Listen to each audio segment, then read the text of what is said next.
Doctor P K വാര്യരുടെ സ്വർണ്ണങ്ങൾക്ക് മുമ്പിൽ ആദരാഞ്ജലികൾ അർപ്പിച്ചുകൊണ്ട് ഞാൻ ആരംഭിക്കട്ടെ. ഈ 3 ദിവസങ്ങളിലായിട്ട് ആ മഹത് വ്യക്തിത്വത്തിന്റെ നാനാ സ്വഭാവവിശേഷങ്ങളെക്കുറിച്ച് അദ്ദേഹം ഈ സമൂഹത്തിന് നൽകിയിട്ടുള്ള വലിയ സംഭാവനകളെക്കുറിച്ച് വളരെ ആഴത്തിലും വിശദവുമായിട്ട് ഇവിടെ പ്രഗത്ഭര് സംസാരിച്ചു കഴിഞ്ഞു. അതോട് വളരെ കൂടുതലൊന്നും കൂട്ടിച്ചേർക്കാൻ എനിക്ക് കഴിയില്ല എന്ന നല്ല ബോധ്യമുണ്ട്. അതുകൊണ്ട് ഞാൻ ഈ പ്രഭാഷണത്തിൽ ചെയ്യാൻ ശ്രമിക്കാം നാളത്തെ കേരളം, നാളത്തെ ആയുർവേദം, അതിലേക്ക് പി കെ വാര്യര് ഉയർത്തിപ്പിടിച്ച പാരമ്പര്യം അതെങ്ങനെ പ്രയോജനപ്പെടും, അതെങ്ങനെ മുന്നോട്ട് കൊണ്ടുപോകണം എന്നതിനെക്കുറിച്ച് സംസാരിക്കാനാണ് ആഗ്രഹിക്കുന്നത്. ഈ ഒരു ചടങ്ങിലേക്ക് എന്നെ ക്ഷണിച്ചതിൽ വലിയ സന്തോഷമുണ്ട്. കാരണം ഡോക്ടർ എന്റെയും വൈദ്യനായിരുന്നു. ഞാന് കോട്ടക്കല് ഏതാണ്ട് എല്ലാ വർഷവും തുടർച്ചയായിട്ട് ചികിത്സക്ക് വരാറുണ്ട്. അങ്ങനെ വരുന്നതിനൊരു കാരണം അദ്ദേഹത്തിന്റെ ഒരു മേൽനോട്ടം പരിശോധന ലഭിക്കും എന്നുള്ളത് കൊണ്ടുകൂടിയാണ്. ഒരു ആയുർവേദ ആചാര്യൻ, ഞാൻ അദ്ദേഹത്തെ ഓരോ തവണ കാണുമ്പോഴും നമ്മുടെ താരാശങ്കർ ബാനർജിയുടെ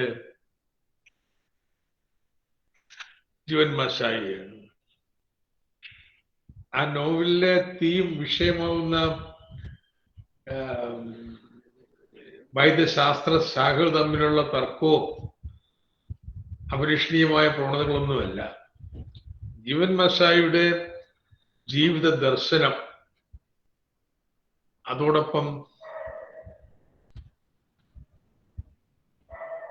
ഇത് രോഗലക്ഷണങ്ങൾ, അതിന്റെ അടിസ്ഥാനത്തിൽ, അത് വലിയ പരിശോധനയുടെ അടിസ്ഥാനത്തിലല്ല,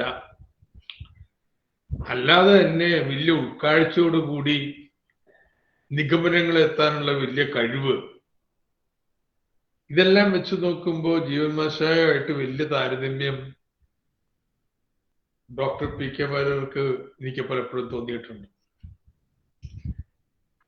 ഇപ്പോഴിവിടെ മാധവൻകുട്ടി സാറ് വിശദീകരിച്ചതുപോലെ വലിയൊരു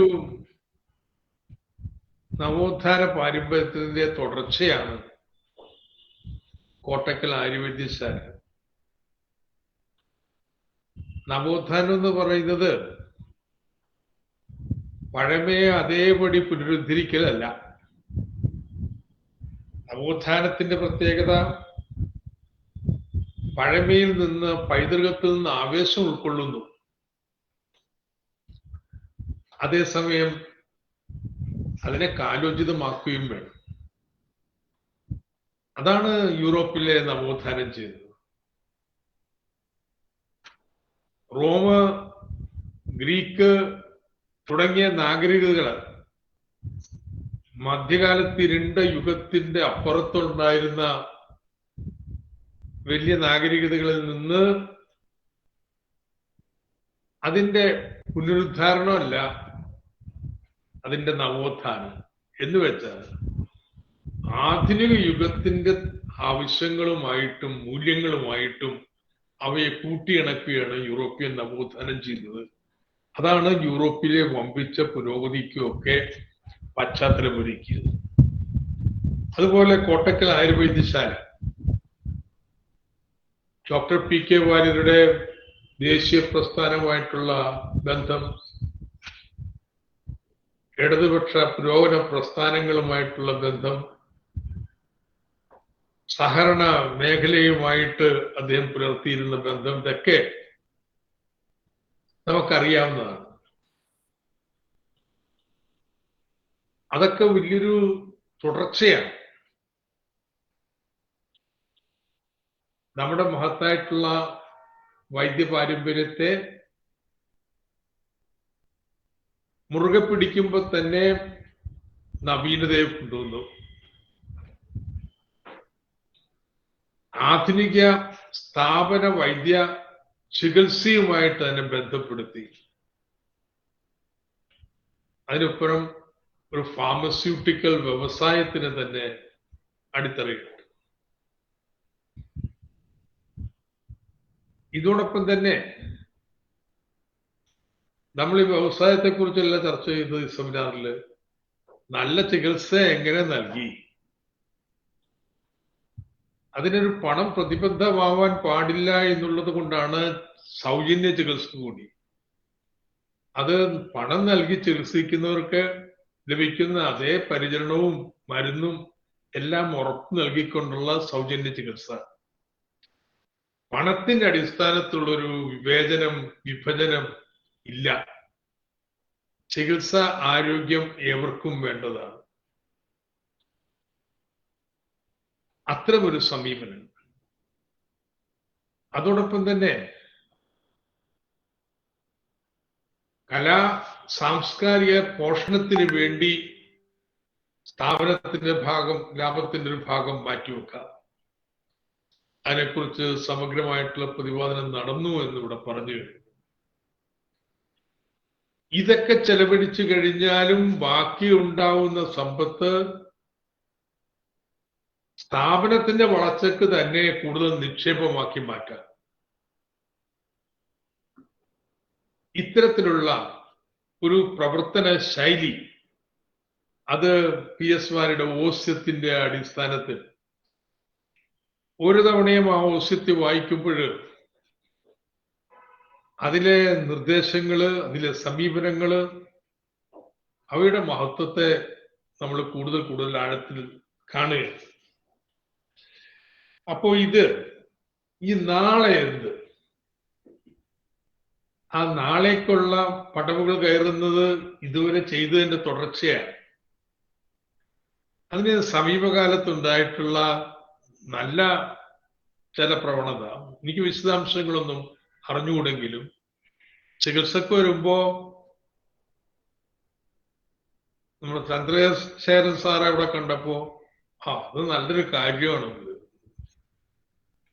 പക്ഷെ ലോകത്തെ കുറിച്ച് അറിയാവുന്ന മാനേജ്മെന്റ് വിദഗ്ധന്മാര്, നമ്മുടെ ഗോപാലുള്ള സാറിനെ പോലുള്ളവര്, ഇങ്ങനെയുള്ളവരുടെയൊക്കെ സേവനത്തെ ഉപയോഗപ്പെടുത്തിക്കൊണ്ട് ഇതിനെ മുന്നോട്ട് കൊണ്ടുപോകുന്നതിനുള്ള ഒരു കാഴ്ചപ്പാട്, അതിന് സ്വല്പം തീരുമാനമെടുക്കാനുള്ള ഒരു നിശ്ചയദാർഢ്യം വേണം. ആ കാഴ്ചപ്പാട് ഇന്ന് കേരളത്തെ സംബന്ധിച്ചിടത്തോളം ദിശാസന്ധിയില് വളരെ പ്രധാനപ്പെട്ട ഒന്നായിട്ട് മാറുകയാണ്. എന്താണ് ഈ ദിശാസന്ധി? നമ്മുടെ സംസ്ഥാനത്തിന്റെ സാമ്പത്തിക അടിത്തറയിൽ വളരെ ആസൂത്രിതമായിട്ടൊരു പൊളിച്ചെഴുത്ത് നടത്തുന്നതിനുള്ള അജണ്ട സർക്കാർ മുന്നോട്ട് വെച്ചിരിക്കുകയാണ്. നമ്മുടെ കേരളത്തെക്കുറിച്ച് നമുക്ക് അഭിമാനിക്കാൻ ഏറെയുണ്ട്. നമ്മുടെ നാട്ടിലെ പൗരന്മാർക്ക് എല്ലാവർക്കും വിദ്യാഭ്യാസവും ആരോഗ്യ പരിചരണവും കിടക്കാനൊരിടവും ഒക്കെ നമുക്ക് മിനിമം ഭക്ഷണവും ഒക്കെ ഉറപ്പ് നൽകിയത് കൊണ്ട് ഇന്ത്യയിലെ മറ്റ് സംസ്ഥാനങ്ങളെക്കാൾ വളരെ ഉയർന്ന ജീവിതം, മെച്ചപ്പെട്ട ജീവിതം നമ്മുടെ നാട്ടിലെ സാധാരണക്കാർക്ക് നമുക്ക് കൊടുക്കാൻ കഴിഞ്ഞിട്ടുണ്ട്. ഇത് വളരെ വലിയ നേട്ടമാണ്. നമ്മളത് കുറച്ച് കാണണ്ട. ഒന്നുമില്ലെങ്കിൽ ഒരായുസ്, മനുഷ്യായുസിൽ ഒരു 10 വർഷം കൂടുതൽ ജീവിക്കാൻ പറ്റുമെന്ന് പറഞ്ഞാൽ അത് വലിയൊരു കാര്യമില്ല. പക്ഷേ ഇതിപ്പോ പുതിയ വെല്ലുവിളികളും ഉയർത്തുന്നുണ്ട്. എല്ലാ കുട്ടികളും സ്കൂളിൽ പോകുന്നു, പക്ഷെ കുട്ടി ഒന്നേ ഉള്ളു വീട്ടില്. അപ്പൊ സാധാരണ വിദ്യാഭ്യാസം അല്ല, അതിനപ്പുറമുള്ള ഏറ്റവും നല്ല വിദ്യാഭ്യാസം ഇന്നത്തെ ആളുകള് ആഗ്രഹിക്കുന്നുണ്ട്. നമ്മുടെ വിദ്യാഭ്യാസത്തിന്റെ ഗുണനിലവാരം വളരെ ഗണ്യമായിട്ട് ഉയരണം. കാരണം ജനങ്ങൾ ആഗ്രഹിക്കുന്നതാണ്. ജീവിതായുസ് ഇത്രയും കൂടിക്കഴിഞ്ഞപ്പോഴോ നമ്മുടെ കേരള സംസ്ഥാനം രൂപീകരിക്കുമ്പോൾ 45 വയസ്സാണ് ശരാശരിയായി ജീവിതായുസ്. അവിടെ നമ്മളിപ്പോ 75 കടന്നിരിക്കാം. അപ്പോ ഇത്ര ജീവിതായുസ് കൂടുമ്പോൾ സ്വാഭാവികമായിട്ട് പുതിയ ജെറിയാട്രിക് രോഗങ്ങള്, ജീവിതശൈലി രോഗങ്ങള് ഇതൊക്കെ വരുന്നു. അവയ്ക്ക് ഉത്തരം കണ്ടെത്തേണ്ടതുണ്ട്. നമ്മുടെ പരമ്പരാഗതമായിട്ടുള്ള പ്രാഥമിക ആരോഗ്യ കേന്ദ്രങ്ങള് പോരാ. അന്ന് പൊതു ആരോഗ്യ പ്രവർത്തനങ്ങള്, രോഗപ്രതിരോധ പ്രവർത്തനങ്ങള്, അതിന്റെ അടിസ്ഥാനത്തിൽ നമുക്ക് ആരോഗ്യനില മെച്ചപ്പെടുത്താൻ പറ്റിയെങ്കിൽ ഇന്നുണ്ടാവുന്ന പുതിയ ജീവിതശൈലി രോഗങ്ങൾക്ക് പുതിയ ഉത്തരങ്ങൾ വേണ്ടതുണ്ട്. ഇതിനേക്കാൾ എല്ലാം പ്രധാനപ്പെട്ട ഒരു കാര്യം എന്താണെന്നറിയാം. നമ്മുടെ പുറത്തു വരുന്ന അഭ്യസ്തവിദ്യരായ ആളുകൾക്ക് നമ്മുടെ പരമ്പരാഗത തൊഴിൽ പോരാ. തൊഴിലില്ലെങ്കിലും അത്തരം തൊഴിലിന് പോകാൻ തയ്യാറില്ല. ഞാൻ കുറ്റമൊന്നും പറയില്ല. നമ്മുടെ വിദ്യാഭ്യാസ യോഗ്യതയ്ക്കനുസരിച്ചുള്ള തൊഴിൽ അവർക്ക് ലഭിക്കേണ്ടതുണ്ട്.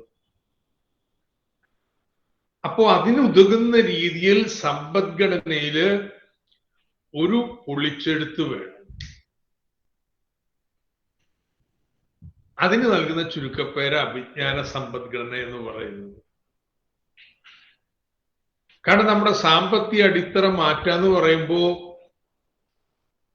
മറ്റു പല സംസ്ഥാനങ്ങളിലുള്ള പോലെ വലിയ രാസ വ്യവസായങ്ങള്, വലിയ ഊർജപ്രധാനമായ വ്യവസായങ്ങള്, ഇങ്ങനെയൊക്കെയുള്ള വ്യവസായങ്ങൾ നമ്മളിവിടെ ഖന വ്യവസായങ്ങൾ കൊണ്ടുവന്ന് കേരളത്തിൽ ഇത്ര ജനസാന്ദ്രതയുള്ള പരസ്പര ബന്ധം പരിസ്ഥിതി ലോലമായ ഒരു പ്രദേശത്ത് നമുക്ക് അതുകൊണ്ട് കേരളത്തിന് അനുയോജ്യമായിട്ടുള്ള വ്യവസായം എന്ന് പറയുന്നത് വിജ്ഞാന വ്യവസായങ്ങളാണ്, സേവന വ്യവസായങ്ങൾ. വിജ്ഞാന വ്യവസായങ്ങളാണ് നാം പുരോഗതിക്കുള്ള മാർഗം. ആ വിജ്ഞാന വ്യവസായങ്ങൾ വരുത്താന്ന് പറഞ്ഞാൽ ഞാൻ ചുരുക്കി പറയുന്നേ ഉള്ളൂ, വിശദാംശങ്ങളിലേക്കൊന്നും പോകുന്നില്ല. ഒന്ന്, നമ്മുടെ പരമ്പരാഗത വ്യവസായങ്ങൾ, കൃഷി, ഇവിടെയെല്ലാം ആധുനിക ശാസ്ത്ര സാങ്കേതിക വിദ്യകൾ സന്നിവേശിപ്പിക്കണം. ജ്ഞാനസമ്പദ്ഘടന എന്ന് പറയുമ്പോൾ നമ്മുടെ സാധാരണക്കാരുടെ ജീവിതത്തിൽ നിന്ന് അന്യമായിട്ടുള്ള ഒന്നല്ല, അത് വേണം. 2, ലോകത്ത് നിന്ന് വലിയ ഒരു മാറ്റം വന്നുകൊണ്ടിരിക്കുക. ഓഫീസിൽ പോയി പാർക്കിൽ പോയി ജോലി ചെയ്യുന്നതിന് പകരം വീട്ടിലിരുന്ന് ജോലി ചെയ്യാൻ മനുഷ്യൻ നിർബന്ധനായിരിക്കുകയാണ്. അതുകൊണ്ട് എല്ലാ ജോലികളും പരമാവധി ഡിജിറ്റലാക്കിയ വീട്ടിലിരുന്ന് ചെയ്യാം. വീട്ടിലിരുന്ന് ജോലി ചെയ്യാന്ന് പറഞ്ഞാൽ ന്യൂയോർക്കിലെ വീട്ടിലിരുന്ന് ജോലി ചെയ്താലും കേരളത്തിലെ വീട്ടിലിരുന്ന് ജോലി ചെയ്താലും ഒന്ന് തന്നെയാണ്. എന്തുകൊണ്ട് നമ്മുടെ അഭ്യസ്തവിദ്യരായി തൊഴിലില്ലാതിരിക്കുന്ന ആളുകള്, അഭ്യസ്തവിദ്യരായ സ്ത്രീകളില് 75% വീട്ടിലിരിക്കുകയാണ്. അവരെ ഡിജിറ്റൽ സ്കില്ലുകൾ നമുക്കൊരു യുദ്ധകാലാടിസ്ഥാനത്തിൽ നൽകിയാൽ ഈ ആഗോളമായിട്ടുള്ള പുതിയ വീട്ടിലിരുന്ന് തൊഴിൽ ചെയ്യുന്ന ഡിജിറ്റൽ വേലകൾ കേരളത്തിലേക്ക് ആകർഷിക്കാൻ പറ്റും. ഇതുവരെയുള്ള പ്രതികരണം എന്ന് പറയുന്നത് ഒരു പ്രയാസമില്ല, ചെയ്യാമെന്ന് തന്നെയാണ്. നമുക്ക് ശ്രമിച്ചു കഴിഞ്ഞാൽ ഒരു 5 വർഷത്തിൽ അല്ലെങ്കിൽ 10 വർഷത്തിൽ 20 ലക്ഷം പേർക്ക് കേരളത്തിൽ തൊഴിൽ കൊടുക്കാറുണ്ട്. ഒന്ന്, കേരളത്തെക്കുറിച്ച് നല്ല അഭിപ്രായമാണ് ഇപ്പൊ ലോകത്തെമ്പാടും. പക്ഷേ സപ്ലൈ വേണം, സ്കില്ലുള്ള ആളുകൾ വേണം, അതിനുള്ള വലിയൊരു പരിപാടി വേണം. ഇതൊന്നും ഇന്നത്തെ നമ്മുടെ ചർച്ചാ വിഷയമല്ല. മൂന്നാമത്തെ കാര്യം, അവിടെയാണ് നമ്മുടെ വിഷയത്തിലേക്ക് വരുന്നത്. പുതിയ ആധുനിക വിജ്ഞാന വ്യവസായങ്ങൾ കൊണ്ട് അത് IT മാത്രമല്ല, IT ഉണ്ട്, അതിലുപരി ബയോടെക്നോളജിയാണ്. ബയോടെക്നോളജിയാണ് നാളത്തെ സാങ്കേതിക വിദ്യ എന്ന് പറയുന്നത്. എന്ന് വെച്ചാൽ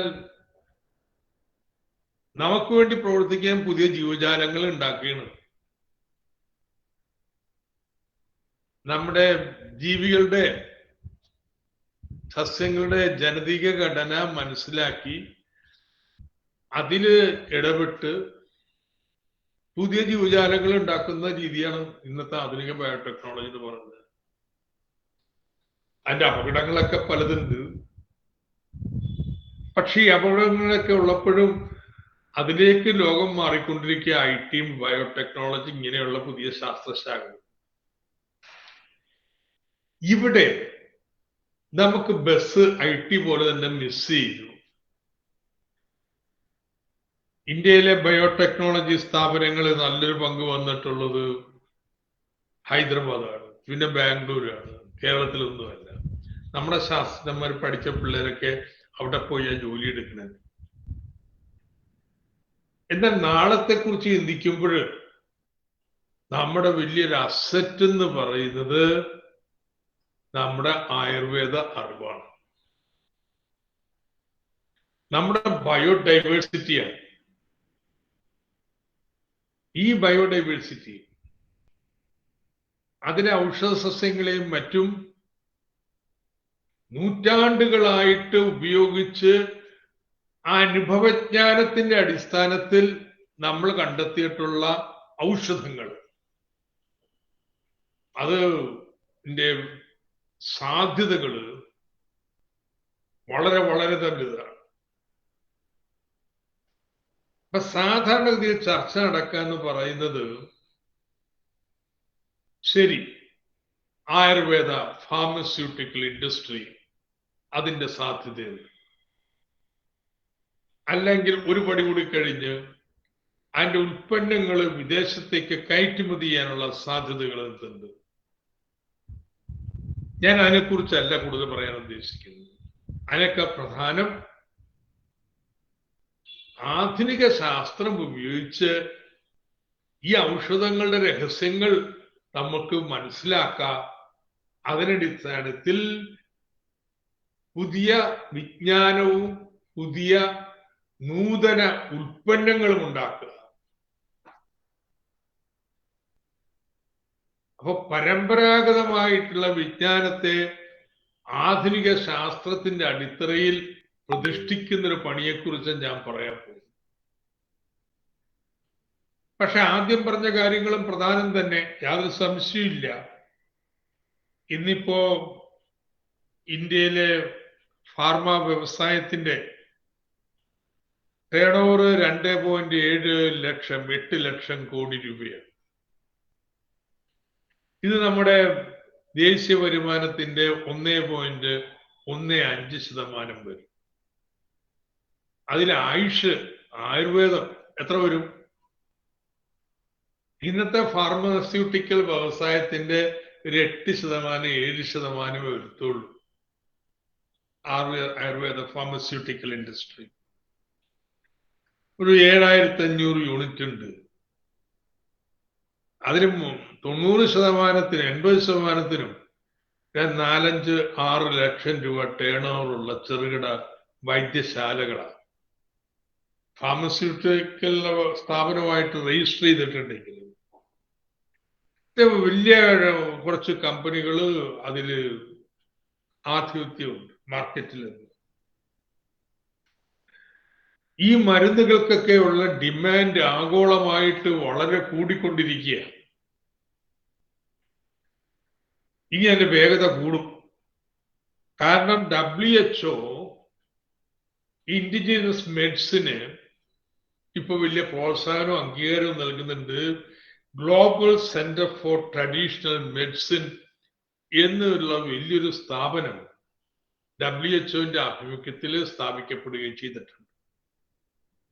12.4 ബില്യൺ ഡോളർ, 99 അത് 19.4 ബില്യൺ ഡോളറായി ആഗോള വ്യാപാരം വളർന്നു. 2002 24.2 ബില്യൺ, 2012 ആയപ്പോൾ 62 ബില്യൺ ഡോളറായിട്ട് ലോക വ്യാപാരം വളർന്നു. ലോകബാങ്കിന്റെ പുതിയ റിപ്പോർട്ട് പ്രകാരം 2050 ആവുമ്പോഴേക്കും 500 ബില്യൺ ഡോളറിൻ്റെതായിട്ട് ലോക വ്യാപാരം വരെ. ഇതാണ് എന്റെ മാർക്കറ്റ്. ഡബിൾ ഡിജിറ്റ് ഗ്രോത്ത് ആണ്. 12% വെച്ച് വളർന്നത്. ഇനി അതിന്റെ വേഗത കൂടാൻ പോയി. കാരണം ഈ പല ആധുനിക വൈദ്യശാസ്ത്രത്തിന്റെ ദുരുപയോഗങ്ങളെ കുറിച്ചുള്ള പല വിദഗ്ധ അത് വലിയ ഫാർമസ്യൂട്ടിക്കൽ കമ്പനികളുടെ നിയന്ത്രണത്തിൽ ഉണ്ടാവുന്ന ഒരുപാട് പ്രശ്നങ്ങളെ കുറിച്ച് ജനകീയ ആരോഗ്യ പ്രസ്ഥാനങ്ങൾ വലിയ വിമർശനങ്ങൾ വെക്കുന്നുണ്ട്. ഇതിന്റെയൊക്കെ പശ്ചാത്തലത്തിലാണ് ഈ ഒരു മാറ്റം വരുന്നത്. പക്ഷെ ഇതില് നമ്മുടെ പങ്കെന്താ? അത് സത്യം പറഞ്ഞാല് വളരെ വളരെ ചെറുതാണ്. നമുക്ക് ചൈനയാണ് ആ മാർക്കറ്റ് ഏതാണ്ട് വലിയ പങ്കും ഇന്ന് കൈയടക്കി വെച്ചിട്ടുള്ളത്. എന്താ നമ്മുടെ പ്രശ്നം? ഇവിടെയാണ് നമ്മൾക്ക് ആയുർവേദ ഗവേഷണത്തിന്റെ ഒരു കാര്യം വരുന്നത്. ഈ പരമ്പരാഗതമായിട്ടുള്ള കയറ്റുമതി കമ്പോളത്തിലേക്ക് കടക്കണമെങ്കിൽ പോലും ഇന്നുള്ള R&D പോരാ. നമ്മൾ ആകെ R&D ആയിട്ട് ഇന്ത്യയുടെ ഗവേഷണം തന്നെ കുറവാ. 1.56 ലക്ഷം കോടി ഉള്ളൂ. നമ്മുടെ ദേശീയ വരുമാനത്തിന്റെ 0.65%. ഈ 1.5 ലക്ഷം കോടി രൂപ ഇന്ത്യയിൽ ഗവേഷണത്തിന് മുടക്കുമ്പോ ആയുർവേദ ഗവേഷണത്തിന് കേന്ദ്ര സർക്കാരിന്റെ സ്ഥാപനമുണ്ട്. ഒരു 300 കോടി രൂപയാണ് മൊത്തത്തിൽ എല്ലാം കൂടി ചെലവാക്കുന്നത്. അതാണ് വലിപ്പം. അത്രേ ഉള്ളൂ ഈ ഗവേഷണം എന്ന് പറഞ്ഞ് നടക്കുന്നത്. ഒരു 300-400 കോടി രൂപയുടെ ഗവേഷണം. നമ്മുടെ അന്തർദേശീയ മാർക്കറ്റിലേക്ക് കടക്കുന്നതിന് തടസ്സം എന്താ? ഒന്ന് സ്റ്റാൻഡേർഡൈസേഷൻ ഇല്ല. ഓരോരുത്തർക്കും ഓരോ മരുന്നാണ്. അങ്ങനെയാണ് വികസിച്ച് വന്നിട്ടുള്ളത്. അപ്പോ ഒരു ആയുർവേദ സമയത്ത് ആയുർവേദ ഉൽപ്പന്നം അതിന്റെ സ്റ്റാൻഡേർഡൈസേഷൻ. ഇനി സ്റ്റാൻഡേർഡൈസേഷനും ഇല്ലെങ്കിലും എന്താണ് അതിനുള്ള രാസഘടന എന്ന് കൃത്യമായിട്ട് പറയാൻ പറ്റൂ? അങ്ങനെയൊന്നുമില്ല. എന്തുറപ്പില്ല പറയണേ? നമ്മൾ ഉപയോഗിക്കുന്ന മരുന്നിന്റെ പേര് അല്ലെങ്കിൽ ഫലം അത് ഇന്ന പ്രദേശത്ത് നിന്നാണെങ്കിൽ അതനുസരിച്ച് അതിന്റെ ഗുണത്തിന് മാറ്റം വരുമെന്നാണ്. ഈ സ്പീഷീസിൽ നിന്ന് നമ്മൾ എടുക്കുമ്പോ അതിൽ ചെറിയ മാറ്റം വേറെ ഒരു അനുബന്ധ സ്പീഷീസിൽ നിന്നാണ് ആ മരുന്നെടുത്തതെങ്കിൽ ഇതിന്റെ ഫലം വ്യത്യസ്തമായിരിക്കില്ലേ? സോ നമുക്ക് ഇതിന്റെ കെമിക്കൽ കണ്ടന്റ് ശാസ്ത്രീയമായിട്ട് കൃത്യമായിട്ട് ഇതിന്റെ ഉള്ളടക്കം ഇന്നതാണ് എന്ന് പറയാൻ പറ്റാത്തടത്തോളം കാലം അന്തർദേശീയ മാർക്കറ്റിൽ മരുന്നായിട്ട് അത് പോകില്ല. അത് ശരിയാണ് താൻ. അത് നിയന്ത്രണങ്ങൾ ഉണ്ടാവും. ഇതാണ് ബിഗ് ചലഞ്ച്. ഇന്നത്തെ പരമ്പരാഗതമായിട്ടുള്ള വ്യവസായത്തിന് പോലും മുന്നോട്ട് പോകണമെങ്കിൽ അതിനെല്ലാം വേണ്ടി ഇന്ത്യ സർക്കാർ ആരായാലും മുടക്കുന്ന പണം വെച്ചാൽ ഈ 300 കോടി രൂപ വെച്ചാൽ പീനട്സ് ആണെന്ന്. അപ്പൊ അതൊരു വലിയ ചലഞ്ചായിട്ട് നിൽക്കുകയാണ്. നിലവിലുള്ള നമ്മുടെ മരുന്നുകൾ തുടങ്ങിയവ സ്റ്റാൻഡേർഡൈസ് ചെയ്യുന്നതിന്, അവന്റെ ഉള്ളടക്കം കൃത്യമായിട്ട് മനസ്സിലാക്കുന്നതിന് ഒക്കെ അതിനൊന്നും പറ്റാത്തതുകൊണ്ട് നമ്മൾ ആപ്പടെ 42 കോടി ഡോളറിന്റെ മരുന്നേ ഇന്ത്യയിൽ നിന്ന് കയറ്റുമതി ചെയ്യുന്നുള്ളൂ. അതിൽ ഹെർബുകളാണ് നേരിട്ട് ഉൽപ്പന്നമായിട്ട് ആകെ 12 കോടി ഡോളറിന്റെ മരുന്ന്. ആ നമ്മുടെ പ്രസൻസ് എന്ന് പറയുന്നത് വളരെ വളരെ ചെറുതാണ്. ഇത് മറികടക്കണമെന്നുണ്ടെങ്കിൽ ഒന്ന് മരുന്നുകളുടെ ലഭ്യത വർദ്ധിക്കണം. ഔഷധ സസ്യങ്ങളുടെ അത് ശോഷണം വലിയ തോതിൽ വരികയാണ്. ഒരു വശത്ത് വനനശീകരണം, മറുവശത്ത് നമ്മുടെ വനത്തിന് പുറത്തുള്ള സ്ഥലത്തെ ആവാസ വ്യവസ്ഥയൊക്കെ ആകെ അടിമുറി മറിയണം. കേരളത്തിലെ പഴയ പുരയിടമാണോ എന്നുള്ളത്? ആ പുരയിടങ്ങളിൽ ഉണ്ടായിരുന്ന കുറുന്തോട്ടി അടക്കമുള്ളത് ഇന്ന് ഇവിടെ എടുത്തുണ്ടോ? സോ വലിയ എക്കോളജിക്കൽ ഡിഗ്രഡേഷൻ, അത് പ്രകൃതിയിൽ നിന്ന് ശേഖരിക്കുന്ന ഈ ഔഷധ സസ്യങ്ങൾക്ക് വലിയ പ്രശ്നം ഉണ്ടാക്കിയിരിക്കുകയാണ്. നൗ ഗവേഷണത്തിന്റെ കാര്യം ഈ സെമിനാറിൽ പങ്കെടുക്കുന്ന ആളുകൾക്കോ കാര്യങ്ങൾക്കോ നമുക്ക് മാത്രമായിട്ട് ചെയ്യാൻ പറ്റുന്നതല്ല. പണച്ചെലവുണ്ട്, നിക്ഷേപം വേണ്ടതുണ്ട്. അഫ്കോഴ്സ് ഗവേഷണ പ്രവർത്തനങ്ങൾ കോട്ടയ്ക്കലും നടക്കുന്നുണ്ട്, അത് ശക്തിപ്പെടുത്തണം. പക്ഷെ ഈ ഔഷധ സസ്യങ്ങളുടെ ലഭ്യത വർദ്ധിപ്പിക്കുന്നതിന് അതിന് സംഘടിതമായിട്ടുള്ള ഒരു പരിശ്രമം കേരളത്തിൽ വേണ്ടതുണ്ട്. അതിൽ കേരളത്തിന്റെ ഒരു സാധ്യത നമ്മുടെ പ്രാദേശിക സർക്കാരുകളാണ്. ജനകീയ ആസൂത്രണത്തിൽ 25-ാം വർഷമാണ്. ആയുർവേദ കൺസോർഷ്യം എന്തുകൊണ്ട് സന്നദ്ധരായിട്ട് മുന്നോട്ട് വരുന്ന പഞ്ചായത്തുകളുമായിട്ട് ഒരു കരാർ വെച്ചുകൂടാ? അഫ്കോഴ്സ് ഔഷധം കൃഷി ലാഭകരമായിരിക്കണം, ഉറപ്പായിട്ടുള്ള മാർക്കറ്റ് വേണം. മാർക്കറ്റ് ഉറപ്പ് നൽകാൻ പറ്റും, ലാഭകരമായ വിലയും നൽകാൻ വരും. ബട്ട് വളരെ ചിട്ടയായിട്ട് നമ്മുടെ എക്കോളജിക്കൽ പ്രദേശങ്ങൾ പ്രത്യേകത കണക്കിലെടുത്തുകൊണ്ട് പഞ്ചായത്തുകളുമായിട്ട് കരാറിൽ വരണമെന്ന്. അത് വ്യാപകമായിട്ട് നമുക്കുണ്ട്, ഇപ്പൊ തന്നെ ഉണ്ട്, പല സ്ഥലത്തും ഉണ്ട്. ഇത് പോരാ, വലിയ തോതില്. വലിയൊരു വിജയത്തിന്റെ കഥ ഞാൻ എപ്പോഴും പറയാറുള്ളത് നമ്മുടെ കദളി വാഴക്കൃഷിയാണ്. നമ്മുടെ സി രവീന്ദ്ര പഴയ വിദ്യാഭ്യാസ മന്ത്രി എല്ലാ വീട്ടിലും കദളി വാഴ. എന്തിനാ? ഗുരുവായൂർ അമ്പലത്തിലെ ഡിമാൻഡ് വെച്ചിട്ട്. അതിക്ക് മുമ്പ് തമിഴ്നാട്ടിൽ നിന്നാണ് കൊണ്ടുവന്നുകൊണ്ടിരുന്നത്. കദളിയാണ് എന്ത് പഴമാണെന്ന് ആർക്കറിയാം. കമ്പോളം കരാർ ഉറപ്പിച്ചു കഴിഞ്ഞപ്പോ കൃഷിയായിന്ന് മറ്റത്തൂര് പോലെ എവിടെ നിങ്ങൾക്ക് ഇന്ന് വാഴ കാണാം, കദളി വാഴ. അവിടെ ഞാൻ ചെന്ന് കഴിഞ്ഞപ്പോ പാവല് കൃഷി, ഇത് ഞാൻ വിചാരിച്ചു ആദ്യം ഒരു കുന്നും പ്രദേശം മുഴുവനും പാവല് പന്തല് നിറഞ്ഞു കിടക്കുകയാണ്. ഔഷധിയായിട്ടുള്ള കരാറാണ്. പക്ഷെ ഇന്നത് വേണം, ഗുണം വേണമെന്നുള്ളത് അവര് തീരുമാനിച്ചിട്ടുണ്ട്. അതനുസരിച്ചിട്ടുള്ള വളപ്രയോഗവും കാര്യങ്ങളും വേണ്ടി വരും. ഞാൻ ഇതിനെ കുറിച്ച് ഗൗരവമായിട്ടുള്ള ആലോചന വേണം. നമുക്ക് മൾട്ടിനാഷണൽസുമായിട്ടൊന്നുമല്ല നമ്മുടെ കേരളത്തിലെ കൃഷിക്കാർ കോൺട്രാക്ട് കൃഷിക്ക് വരുന്നത്. നമ്മുടെ തെങ്ങും പുരയിടങ്ങളില് ഇടവിളകളില്ലെന്ന് ആ സ്ഥാനത്തേക്ക് നമ്മുടെ ഔഷധ സസ്യങ്ങളെ കൊണ്ടുവരാൻ കഴിയും. സോ ഇത് നമുക്ക് പ്രായോഗികമായിട്ട് ഇടപെടേണ്ടുന്ന വളരെ പ്രധാനപ്പെട്ട ഒരു മേഖലയാണ്. രണ്ടാമത്തത്, ഇതിന്റെ സ്റ്റാൻഡേർഡൈസേഷനും മറ്റും വേണ്ടിയുള്ള ഗവേഷണ പ്രവർത്തനങ്ങൾ ഇന്നുള്ളതിൽ. പക്ഷെ ഗവേഷണം എന്ന് പറയുമ്പോൾ ഇവിടെയാണ് നോളജ് എക്കോണമിയിലേക്ക് വരുന്നത്. ഗവേഷണം എന്ന് പറയുമ്പോൾ എന്തായിരിക്കണം ആയുർവേദ ഗവേഷണം?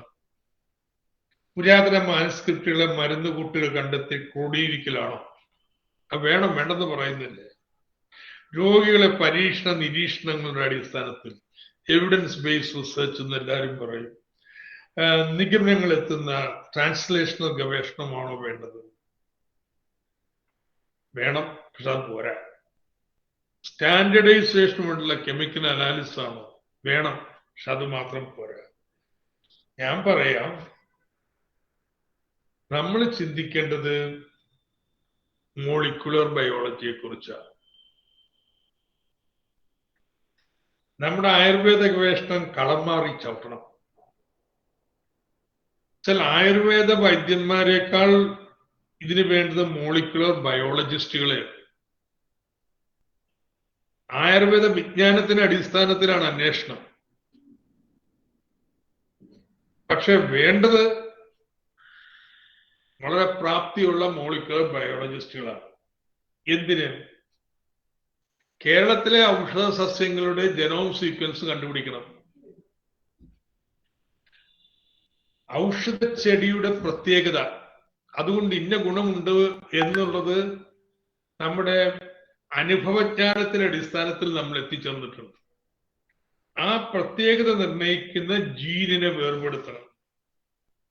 ഇത്തരം ജീനുകളാണ് 21ാം നൂറ്റാണ്ടിന്റെ ചാലക ശക്തിയാകാൻ പോകുന്നത്. The green oil of the 21st century. ഇതിന് മറ്റേത് രാജ്യത്തേക്കാൾ നമ്മുടെ കേരളത്തിന് സാധ്യതയുണ്ടെന്ന് ഞാൻ പറഞ്ഞു. ഞാൻ ഒരു അനുഭവം എന്റെ കൂടി പറഞ്ഞിട്ട് ഞാൻ അവസാനിപ്പിക്കും. TBGRI, ട്രോപ്പിക്കൽ ബൊട്ടാണിക്കൽ ഗാർഡൻ, ഒരു 20-30 വർഷം മുമ്പ് ഇവിടെ ആരോഗ്യ കാണികള് കുന്നു കയറുമ്പോ ഒരു പച്ച ചവച്ചിട്ട് പോകും, അവർക്ക് ക്ഷീണം വരാറില്ല. അപ്പൊ ഈ ആരോഗ്യ പച്ചയുടെ പ്രത്യേകതകളെല്ലാം കണ്ടുപിടിച്ച് അവരത് രജിസ്റ്റർ ചെയ്തു. ഇനി ആരോഗ്യ പച്ച ആരുപയോഗിച്ച് എന്തുണ്ടാക്കിയാലും നമ്മുടെ കാണികൾക്ക് അതിന്റെ ഒരു റോയൽറ്റി കൊടുക്കേണ്ടി വരും. അവിടെ കിടന്നു. എന്നാൽ ഇപ്പോ ഒരു 3-4 വർഷം മുമ്പ് നമ്മുടെ കേരള യൂണിവേഴ്സിറ്റിയുടെ ബയോ ഇൻഫോർമാറ്റിക്സ് ഡിപ്പാർട്ട്മെന്റ്, അതിന്റെ ഡയറക്ടർ ഡോക്ടർ അച്യുത് ശങ്കർ, ഞാൻ കഴിഞ്ഞ തവണ മന്ത്രിയായിരുന്നപ്പോ എന്നോട് പറഞ്ഞു, നിങ്ങൾ എനിക്ക് 2 അധ്യാപകർ പ്രൊഫസർമാർ തരയണമെങ്കിൽ ഇങ്ങനെയൊക്കെ ചെയ്യാം. അവിടെ ആളില്ല, അതനുവദിച്ചു.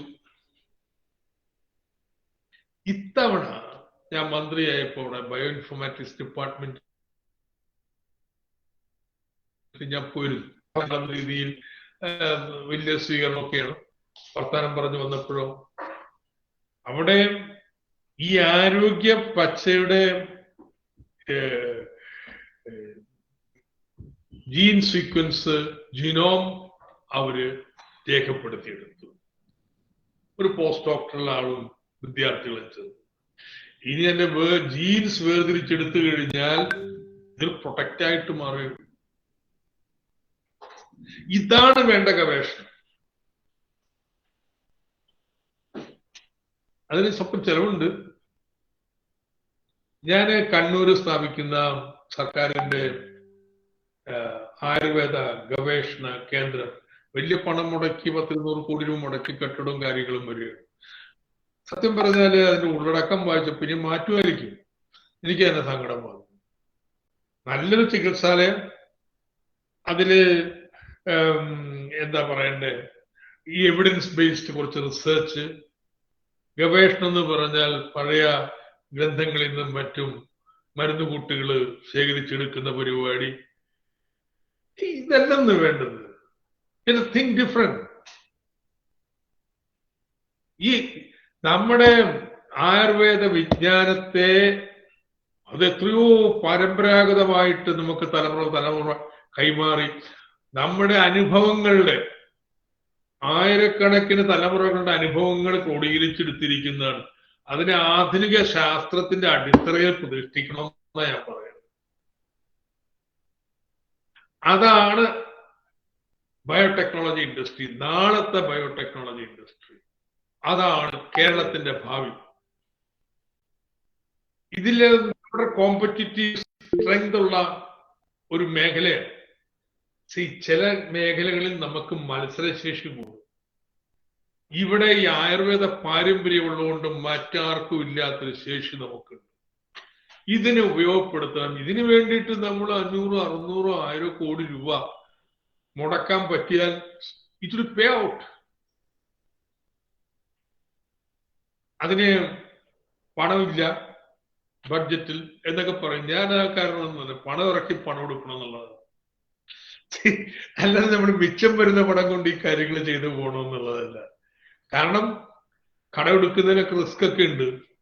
ബട്ട് ഇത് എന്തെങ്കിലും ആയിട്ട് കാര്യമുണ്ടോ? ഇന്ന് ചെയ്യണം, ഇന്ന് കടമെടുക്കുക, ഇന്ന് ചെയ്തിട്ടോ ഇതിന്റെ അടിസ്ഥാനത്തിൽ വ്യവസായം കാര്യങ്ങളും വരുമ്പോൾ അതിൽ നിന്നുള്ള നികുതി എല്ലാം വെച്ച് കടം വീട്ടണം. അത്തരത്തിലുള്ള ഒരു പോളിസിയാണ് കേരള സർക്കാർ ഇപ്പോ എടുത്തിട്ടുള്ളത് വികസനത്തിന്. ചില തർക്കമൊക്കെ ഉണ്ട് കടത്തെ കുറിച്ചൊക്കെ, ബട്ട് അതൊക്കെ സെറ്റിൽഡ് ആയി കിഫ്ബി അതിന്റെ കാര്യങ്ങളെല്ലാം.